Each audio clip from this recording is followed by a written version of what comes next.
توجت مخبزة السنبلة الذهبية بمدينة الأغواط في خضام قيام مصالح التجارة بتنظيم المسابقة الولائية لأحسن نشاط تجاري بالمرتبة الأولى ولائيا.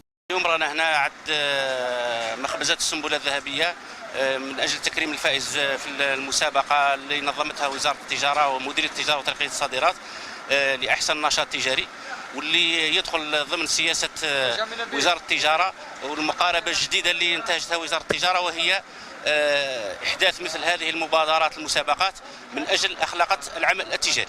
المخبزة تتمتع بمعايير حماية المستهلك من ناحية النظافة وأمن المنتوج والجودة والنوعية، وكذلك التهوئة والهندام، وكذلك حتى يعني المعدات. مرحبا بكم، نشكر اللجنه اللي زارتنا ودارت الثقه كما نقول فينا، وحنا ديما نحسنوا في النوعيه في كل شيء.